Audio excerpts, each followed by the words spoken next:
Hello and welcome to Exile. Today I want to talk about the Valdos puzzle box, this item right here. This was added to the core via the new supporter packs. Basically, if you buy the big boy pack, the $480 one, you can add in a customized map with a customized reward. This is one of the coolest additions to this game, I think, in terms of like something that's like really exciting, but also nerve-wracking and dangerous and risky, because you can get maps that say if your player dies, it sends it to the void. It's bringing a little bit of a hardcore to softcore, but it's not like you go to standard. It's you go to the void. Your character, you cannot log into it. Like, for example, if I were to go to my character selection screen right now, I actually have a character that went to the void. You may recognize the name. Let me see if I can find it. I said standard. I should have said show all. You may recognize the name E-Blade Lance Sanctum Money. That was the character I league started. And the thing is, I decided, you know what? I like these new Valdo puzzle boxes. I want to take the risk. I'm going to go for the reward. Now, when you're talking about the reward is pretty high. You can have things like a foiled mageblood as a reward, but these maps, generally, the way people design them are they're death traps. For example, I was doing some runs on these maps, and I myself, how I got sent to the void was I was running a map with this 2-meter radius. I don't do damage unless I'm this close to the boss, which basically is like, hey, forced melee for everybody. And it's not like melee where you have like some strike range or anything. It's melee. It's you have to be on top of the boss to do damage. So this is one of those weird things where they have this meter range. They have the feared in here. There's some other map mods on there, like Cirrus is constantly attacking me. There's the atomizing storm, so there's bad places to stand where you'll get sucked in and die.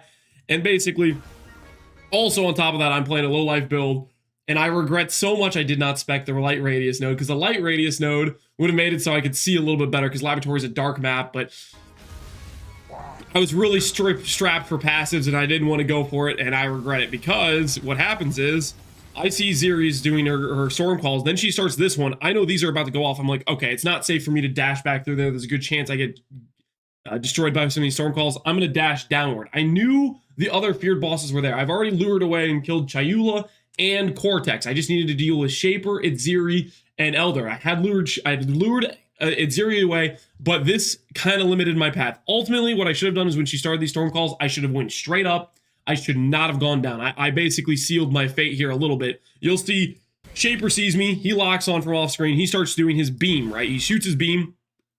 At this moment, I can't see a dang thing. I'm thinking to myself, okay, I need to just jump out this direction, or I could have jumped to the corner to get behind the beam. I didn't really know what to go for. I wasn't sure. Of course, Elder, I think he's shooting projectiles because Elder is there too. And I decided to jump out this way to try to avoid the beam.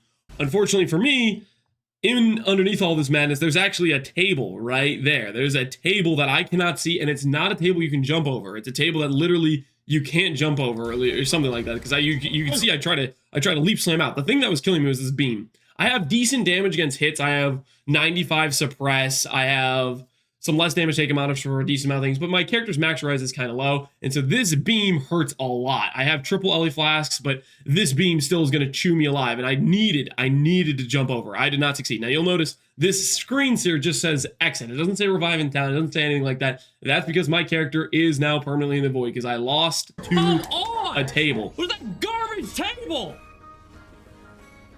Oh my word! I'm very frustrated because it's just like, oh, that's something I easily could survive. I just jump over here. I'm not in the beam, and I probably live that. I have a decent amount of sustain. I could get out of that situation. But rest in peace, me. The table had other ideas. Now, when you're looking at these things, the thing is, the reason why would I risk going to a map with a void mod where if I die, I lose my character? Well, the reward was a foiled mageblood, an item worth 200 divines. Now, I bought that map for 60 divines. If I could succeed, that's 140 divine profit of cold hard cash. The thing is, succeeding is the hard part. These maps are not easy. You'll notice on these map mods here, it says petrify on hit. That's basically like a freeze. Essentially, to counter this, you need to be either a trickster, a juggernaut wearing calms roots, something that makes it so you cannot have your action speed reduced. And then on top of that, there's other mods like you have to be within 2 meters of the boss to do damage. That's a very hard mod to do. You can't kill the boss off screen. You have to be on top of that boss to do damage. And if you're on top of that boss, you're on top of the danger zone because there's a lot of other bosses. When you have this map mod, it also says the feared, which means all 5 of those bosses kind of spawn on the same spot in the map. And on top of that, it's a terrace map. A lot of these maps have bad layouts where there's a lot of choke pointy areas, and it's a lot harder to fight a boss when you have bad layouts. For example, when you normally do the feared, you have this wide open space, a lot of area to dodge, weave. There's no extra objects that are going to block you. But when you do it in one of these map layouts like laboratory, you can get killed by a desk, by a table. It can PK you.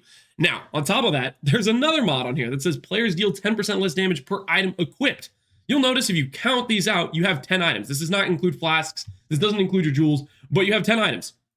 Essentially, this map mod, if I take off one item, I'm still dealing 90% less damage. That is a huge downside. It makes it much harder. For example, 100% Delirious on unique monsters is about 80% damage reduction. This is about 90% damage reduction with me giving up one of my items, or 80% damage reduction if I give up 2 of my items. And giving up items can be very hard. A lot of times on builds, there's a lot of key items, and if you give up one, you're kind of bricking your build. So the point is, there's a lot of downsides on these things, and there's a lot of risk, but the reward is huge because you can buy these so much cheaper because there's a high likelihood somebody could get their character sent to the void. My character specifically, if you look at the POV, was this one right here.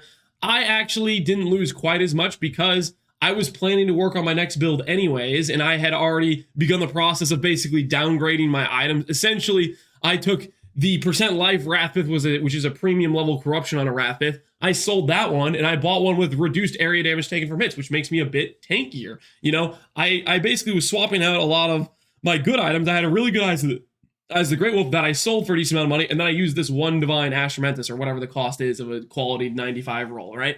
The point is, my character's risk was maybe more like 30 divines instead of like the 150 divines that the character was worth before I sold off some of that gear. So it feels bad to lose the character, but if you get a good enough setup going on a cheap enough amount of gear, and you can run these things, the upside is huge. You'll notice, actually, on my character right now, I have a foiled mageblood. And the reason is because I was risking that Inquisitor. Before I died in that voided map, I had done 2 other mageblood maps. One, which I am wearing now, and another one, which I sold to buy more maps. Essentially, that 60 divine map that I had, that I paid for that with a mageblood I had earned earlier. But unfortunately for me, I didn't earn quite as much because there were other risks I took. I also ran a 100% Delirious Feared map right here, which only had 3 portals. The first portal I lost to Reflect. Just a heads up, if you're running Delirious with its Ziri on it, you need absolute cannot take reflected damage. Normally the Feared Ziri doesn't reflect, but if you have a mod like Delirious, apparently it adds increased damage, which screws with Reflect and makes it actually do damage to you. So just keep that in mind. You need more than just reduced reflected damage. You need basically just absolute cannot take reflected damage if you're going to protect yourself from Reflect. So I lost the portal to Reflect, lost the portal to Pinky Toe in its Ziri Flame Blast because I misplayed, and then my final portal here, I'd killed every other boss with Shaper. This map had a reduced movement speed, no movement skill mod. So he goes into his Shaper Slam, and I'm thinking, okay, I just need to run. I just need to not be in this thing. Unfortunately for me, my character was just barely too slow. If you see the radius of this slam, I was maybe a millisecond or whatever it is away from just being out of that slam and not dying to it. But because we had that reduced movement speed mod with no movement skills, I couldn't dash out of it. I needed a character with a bigger fizz hit to tank that, considering it had the damage multiplier of Delirious and Shaper Slam's pretty big fizz. I have like 11k ES. I had like 20k armor, but that was not enough. That was only okay fizz mitigation. For a Shaper Slam with increased damage, you need a bit more. So rest in peace. That was a map where I'd paid 90 divines. It was a little bit easier because I had 3 portals and it doesn't have the void mod, but it was a pretty difficult map and I still failed it and lost the 90 div investment because this would have given me a foiled Headhunter, which is worth like 200 divines. So it was a high risk, high reward scenario, and I lost it, right? So even though I did successfully complete 2 mageblood maps, I did also lose a lot in the process because I lost my character. I lost the maps where I paid for those magebloods and whatnot. But it's one of those things where you can say, okay, I've gathered this gear up. I think I can do it, and you can really challenge yourself or risk your character at the end of the league. If you're quitting anyways, go out with a bang, something like that. But anyways, how these maps work, Valdos puzzle blocks, they drop similar to like a Voidborn Reliquary Key, and you can open them up with a right click. You'll see I'll do that right now. We have a map in front of us. It has Foil Veil of the Night. So this is just a troll one, but holy guacamole, those are some bad mods. It has Feared, 2 meter, Torment, the less damage modifier, players who die sent into the void. There's no reason you should ever go into this map. It's just a terrible idea. Quite frankly, if you've ever played with 3 to 4 torments on the Feared, it is ridiculous. So This one, you just want to stay off that. It's just a death sentence for fun. Maybe somebody's going to do it for just the pure flex. I don't know. But anyways, that's an example there. And another example of a map is one with this one right here. It's a Calandra's Touch. It has cannot suppress, movement skills are disabled, feared, cannot gain flash charges. There are some pretty difficult mods. It ranges in difficulty. You can try to gauge your own risk of what you're willing to go for, but the upsides are pretty big in terms of what you can get, because you can get something like a cool, shiny, celestial foiled mageblood or some other one-over item of your favorite choosing there is. But keep in mind, these things are crazy. Now, I lost to a table, and that put some salt in my blood, and I want revenge on that table. So as for the next video you can expect from me, I am trying to make a character that can dominate these maps, and my guess try is I'm thinking Blade Trap Trickster. I'm trying to think of something that I can just get crazy tanky, and I think this could do it. We'll see how it goes when I set this character up. We'll see if it even does damage. I don't really know. It's just going to be experimental. But my next current project is going to be this character. I was going to be doing Relic of the Pact. I'm holding off on that until Relic of the Pact becomes more common on the market and becomes cheaper. And then on top of that, I was thinking about doing Mana RF, which I'm just holding off on because I really want to make a Giga Chad character for these Valdo maps since they just got added to the game. And the challenge is quite intriguing to me. Most likely, there's a good chance I'm going to invest a ton into this character. I'm going to die in my first map, and I'm going to be reset to 0 currency because I'm broke. But we'll see. Maybe I'll successfully do some maps, and I'll farm some more magebloods if I can complete these difficult map mods. We will see. But anyways, that's the new Valdos puzzle box maps. I think they're super interesting. If you want to check for them on trade, if you're like, how do I search for these on trade? I'll give you guys a little example right now. Specifically, say you're looking for a specific reward. You want to look at this thing right here, map completion reward. And then, for example, if you want to look for a Mageblood map, you would type Mageblood in here. Now, you'll notice, look at this map. It's 4 divines. If you could complete this map, you could have a foiled Mageblood for 4 divines. But this map is also probably suicide. Look at this. Tormented, 2-meter radius, feared, reduced movement speed, less damage, and you're sent to the void if you die. This is an insanely dangerous map. Stagnation's probably not the best layout, not the worst layout. But the point is, there's a lot on the line. It's cheap. It's affordable. We could buy it right now. But you better pray you can do a triple, quadruple tormented boss of the feared on top of the less damage multiplier. That's going to be a hard map to do. If you can make a character that can beat these maps, you can make more money than anybody else in the league probably. If you can make a character that can do it, that's the challenge. So we're going to try to do that. We'll see if we can succeed at it. I don't really know, man. This is going to be questionable. I'm probably going to lose my character, but I'm going to die trying because this is, to me, very interesting. Anyways, that is the foiled Mageblood plan, I guess. I don't know what to call it. But anyways, hopefully you guys enjoy this video. Thanks for watching, Exiles. Take care and peace out.